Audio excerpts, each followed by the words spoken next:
Brutal bikers try to intimidate a farmer. His dark past leaves them regretting everything.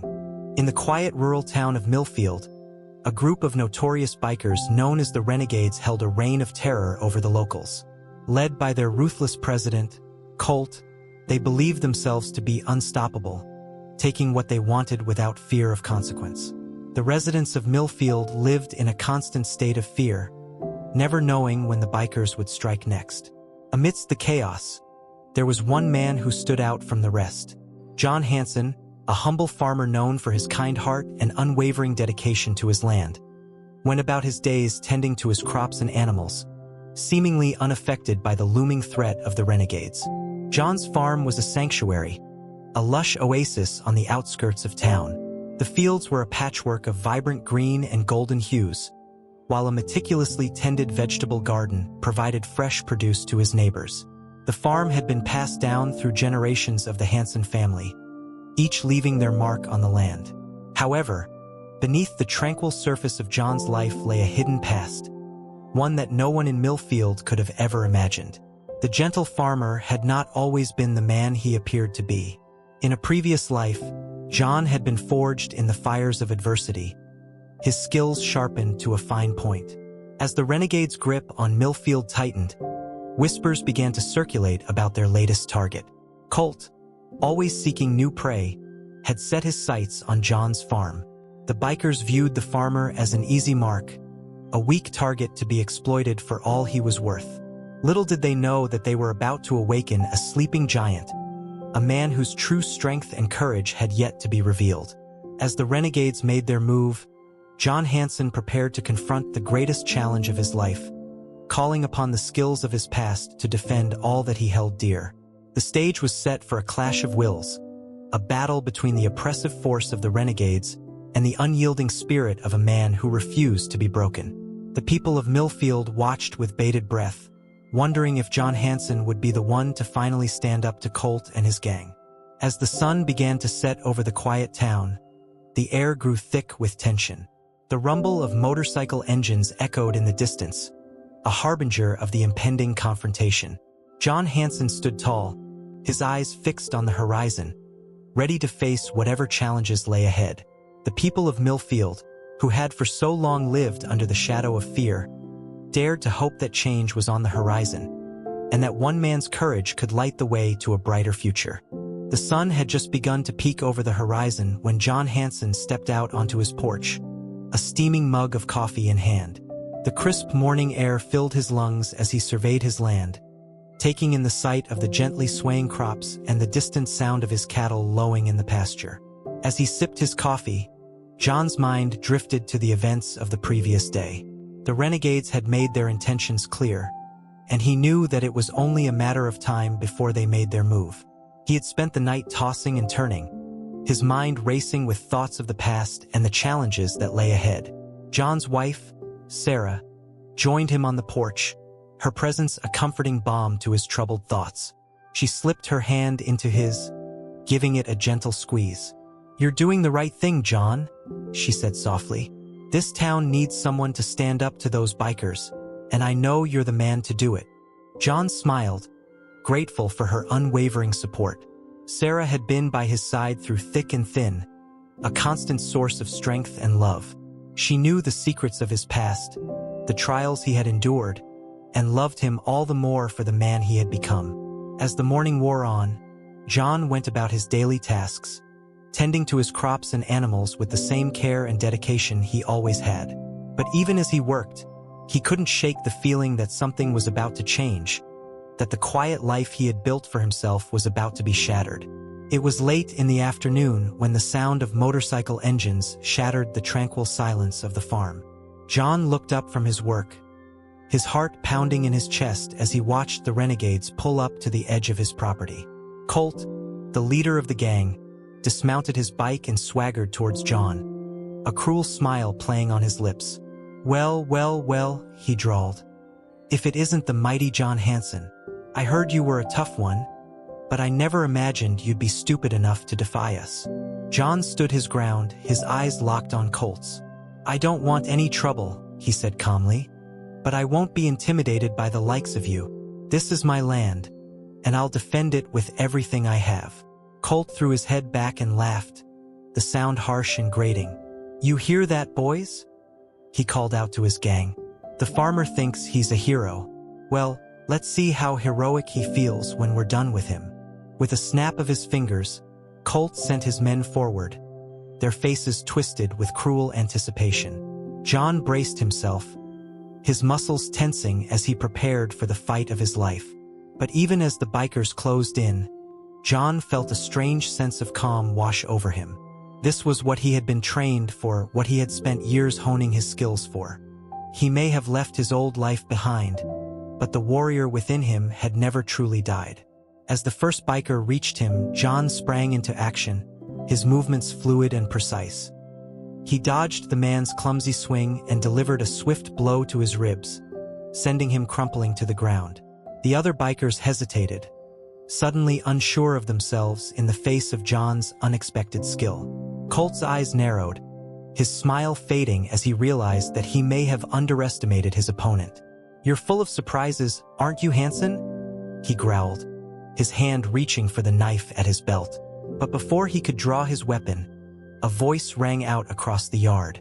"That's enough." Sarah Hanson stood on the porch, a shotgun clutched in her hands.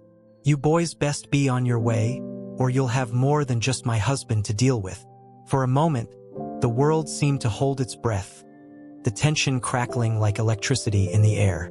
Then, with a muttered curse, Colt signaled for his men to stand down. "This isn't over, Hanson," he spat as he turned to leave. "You've just made a powerful enemy." As the renegades roared off into the distance, John let out a shaky breath, the adrenaline slowly draining from his system. He knew that this was just the beginning, that the real battle was yet to come. But with Sarah by his side and the strength of his convictions in his heart, he knew that he would face whatever challenges lay ahead with unwavering courage and determination. The sun had barely risen above the horizon when John Hanson woke, his mind already racing with thoughts of the day ahead. He knew that the confrontation with the renegades was far from over, and that he would need to be ready for whatever challenges lay ahead. As he made his way downstairs, the rich aroma of freshly brewed coffee greeted him, a small comfort in the midst of the chaos. Sarah was already in the kitchen, her face lined with worry as she watched him pour himself a cup. "John," she said softly, "are you sure about this? Those bikers, they're not gonna just let this go. They'll be back, and they'll be looking for revenge." John sighed, his fingers tightening around the warm mug. "I know, Sarah, but what choice do I have? I can't just sit back and let them terrorize this town any longer. Someone has to stand up to them, and if not me, then who?" Sarah's eyes filled with tears, but she nodded, understanding the weight of her husband's words. She knew that he was right, that the time for hiding and cowering in fear was over. It was time to fight back, to show the renegades that the people of Millfield were not going to be pushed around any longer. As John set about his daily tasks, he couldn't shake the feeling that something was different. The air seemed to crackle with a new energy, a sense of purpose that he hadn't felt in years. It was as if the events of the previous day had awoken something deep within him, a part of himself that he had long thought buried. He thought back to his days in the military, to the countless hours he had spent training and honing his skills. He had been a different man then, driven by a sense of duty and a desire to serve his country. But even then, he had never lost sight of the importance of standing up for what was right, of defending the innocent against those who would do them harm. As he worked, John's mind raced with ideas, plans forming and taking shape as he considered his next move. He knew that he couldn't take on the renegades alone, that he would need the support of the community if he was going to have any chance of success. He thought of the other farmers in the area, the shopkeepers and small business owners who had been living under the thumb of the renegades for far too long. He knew that they were scared, that they had been beaten down and broken by the constant threats and intimidation. But he also knew that they were strong, that they had the courage and the determination to fight back if only someone would lead the way. As the day wore on, John found himself reaching out to his neighbors, his voice low and urgent as he spoke of the need for action. At first, they were hesitant, their eyes filled with fear and uncertainty. But as he spoke, As he shared his vision of a town united against the renegades, he could see the spark of hope beginning to flicker in their eyes. By the time the sun began to set, John had gathered a small group of supporters, men and women who had been waiting for someone to take a stand. They met in secret, huddled together in the back room of the local diner, their voices hushed as they discussed their plans. There was Martha, the owner of the local grocery store, whose husband had been beaten within an inch of his life when he had refused to pay the renegades' protection money. There was Tom, the mechanic, who had lost his teenage son to the bikers' influence, watching helplessly as he was drawn into a life of crime and violence. And there were others, too many to count, each with their own story of pain and loss at the hands of the renegades. As John looked around the room, he felt a sense of pride and determination welling up within him. These were his people, his community, and he would do whatever it took to keep them safe. He knew that the road ahead would be long and difficult, that there would be setbacks and challenges at every turn. But he also knew that together, they were stronger than the renegades could ever be. And so, as the night wore on and the plans were laid, John Hanson prepared himself for the battle to come. He knew that he was no longer just a farmer, but a leader, a symbol of hope and resistance in the face of overwhelming odds. And with that knowledge came a sense of purpose, a fire that burned bright within him, guiding him forward into the unknown. The days that followed were filled with a flurry of activity, as John and his newfound allies worked tirelessly to put their plans into action. They met in secret, always careful to avoid the watchful eyes of the renegades, who had become increasingly suspicious in the wake of John's defiance. At first, their efforts were small, almost imperceptible. A whispered word of encouragement to a frightened shopkeeper, a subtle act of sabotage against the bikers' prized motorcycles. But as the days turned into weeks, the resistance began to grow, spreading like wildfire through the town of Millfield. John found himself at the center of it all, a reluctant leader thrust into the role by circumstance and necessity. He spent his days working the land, tending to his crops and animals as he always had, but his nights were consumed by the struggle against the renegades. He met with his fellow farmers, men and women who had once been content to keep their heads down and mind their own business, but who now saw the need for action. They pooled their resources, their knowledge, and their strength, working together to create a network of support and resistance that stretched across the countryside. At the same time, John reached out to his old contacts from his days in the military, men and women who had served with him in the most difficult of circumstances. They came to Millfield in secret, slipping into town under the cover of darkness, bringing with them the skills and expertise that John knew would be essential in the fight against the renegades. Together, they began to train the people of Millfield, teaching them the basics of self-defense and tactical thinking. They showed them how to protect themselves and their loved ones, how to work together as a team to overcome even the most daunting of obstacles. As the weeks turned into months, the people of Millfield began to change, their fear and helplessness giving way to a newfound sense of strength and purpose. They no longer cowered in the shadows, but walked the streets with their heads held high, secure in the knowledge that they were no longer alone. But even as the resistance grew, the renegades refused to back down. Colt, enraged by John's continued defiance, redoubled his efforts to crush the people of Millfield under his boot. He sent his men out in force, their faces twisted with cruelty as they sought to terrorize and intimidate anyone who dared to stand in their way. John knew that the time for subtlety was over, that the only way to truly defeat the renegades was to confront them head-on. And so, he began to plan, his mind racing with strategies and tactics as he sought to find a way to bring the bikers to their knees. It was during one of these planning sessions that John received the news that would change everything. Sarah, his beloved wife and partner, had been taken by the renegades, snatched from their home in the middle of the night as a message to John and all those who dared to defy them. For a moment, John felt his world crumbling around him, his heart shattering into a million pieces at the thought of his wife in the hands of those monsters. But then, with a clarity that he had never known before, he realized that this was the moment he had been waiting for, the chance to strike at the heart of the renegades and bring them down once and for all. With a fierce determination burning in his eyes, John gathered his allies around him, his voice steady and strong as he laid out his plan. They would ride out at dawn, he told them, armed with the weapons and the courage that they had spent so long cultivating. They would storm the Renegade's compound, fighting their way through every last one of Colt's men until they reached Sarah and brought her home safely. It was a risky plan, one that could easily end in disaster. But as John looked around at the faces of his friends and neighbors, he saw only determination and resolve. They were ready, he realized, ready to fight for their homes, their families, and their way of life, no matter the cost. And so, as the sun began to rise over the horizon, John Hanson mounted his horse and rode out at the head of a small army, his heart filled with a fierce love for his wife and a burning desire for justice. The final battle was about to begin, and he knew that whatever happened, he would never stop fighting for what was right. The morning air was crisp and cold as John and his companions rode out towards the Renegade's compound, their horses' hooves thundering against the hard-packed earth.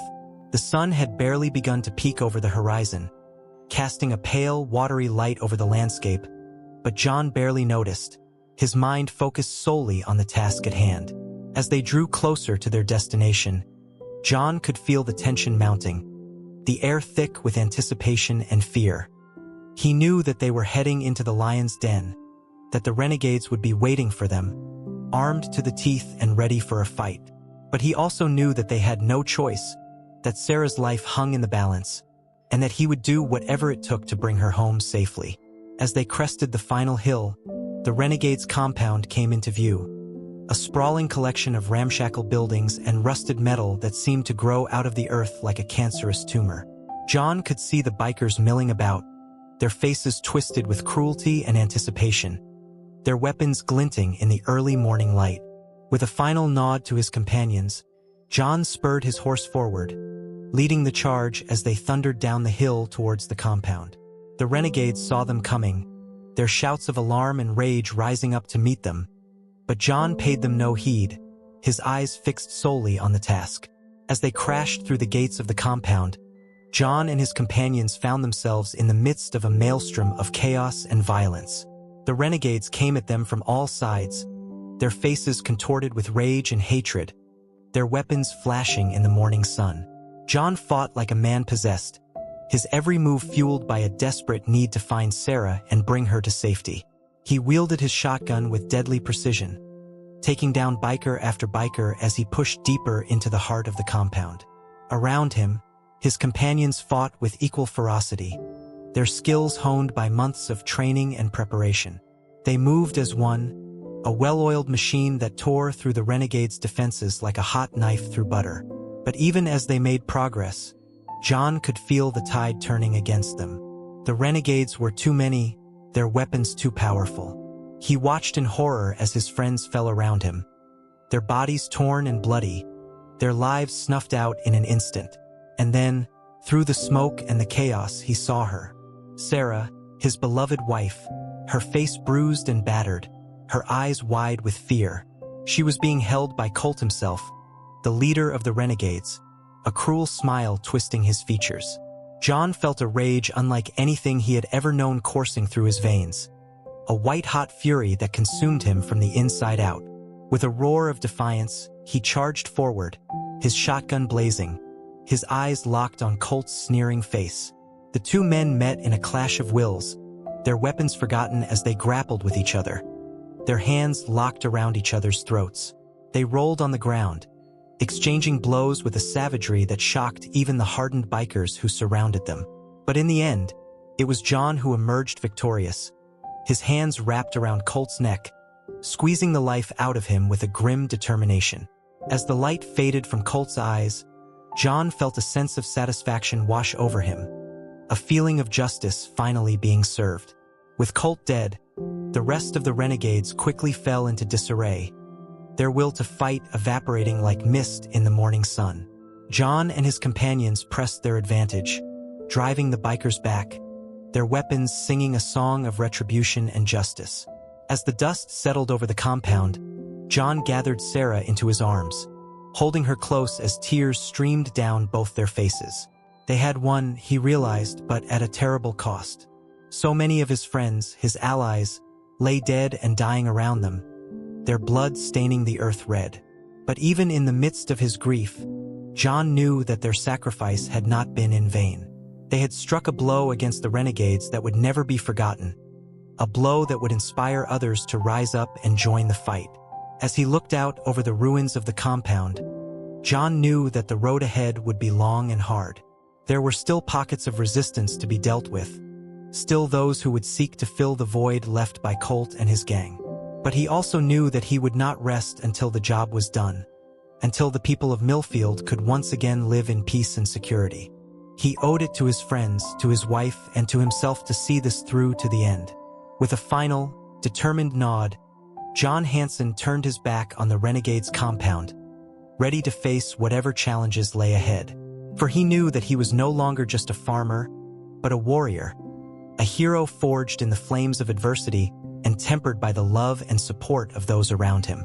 And with that knowledge, he strode forward into the future, ready to build a new world from the ashes of the old. In the weeks that followed the battle at the Renegade's compound, John Hanson found himself at the center of a whirlwind of activity. The people of Millfield, once so cowed and broken by the bikers' reign of terror, now looked to him as a leader, a symbol of hope and resistance in a world that had seemed so dark for so long.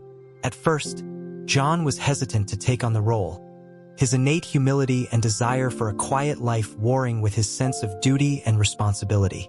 But as the days turned into weeks, he began to see the importance of what he had started, the seeds of change that had been planted in the hearts and minds of his fellow citizens.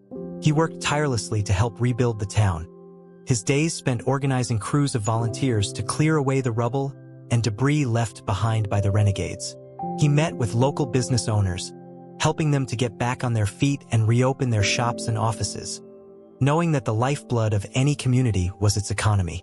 At the same time, he continued to train and organize the militia that had formed in the wake of the battle, knowing that the threat of the renegades was far from over. He taught them the skills he had learned in the military, the tactics and strategies that had served him so well in the heat of battle. But even as he worked to rebuild and protect his community, John knew that the true battle was being fought within the hearts and minds of the people themselves. For so long, they had lived in fear, their spirits crushed beneath the weight of the renegades' oppression. Now, they were learning to stand tall once again, to hold their heads high and look to the future with hope and determination. One of the most powerful symbols of this transformation was the community garden that John helped to establish on the outskirts of town. It was a simple thing, just a small plot of land where people could come together to plant and tend to their own small patches of fruits and vegetables. But it quickly became so much more than that. As the people of Millfield worked side by side in the garden, they began to form bonds that went beyond mere acquaintance or neighborliness. They shared stories and laughter, tears and triumphs, their hands working the soil as their hearts began to heal. For John, the garden was a reminder of the power of community, of the strength that could be found in unity and shared purpose. He watched as people who had once been strangers became friends, as old grudges and petty differences were set aside in the face of a common goal. And as the first shoots of green began to push their way up through the dark earth, John felt a sense of hope and renewal that he had never known before. He knew that there would be challenges ahead, that the road to full recovery would be long and difficult. But he also knew that the people of Millfield had the strength and the courage to face whatever lay ahead, to build a better world for themselves and for generations to come. As he stood in the center of the garden, surrounded by the laughter and chatter of his fellow citizens, John Hanson knew that he had found his true calling. He was no longer just a farmer or a warrior, but a leader, a guide for his people as they navigated the uncharted waters of a new and uncertain future. And with that knowledge, he felt a sense of peace and purpose that he had never known before, a feeling of being exactly where he was meant to be, doing exactly what he was meant to do. For the first time in his life, John Hanson was truly home, and he knew that he would never leave again.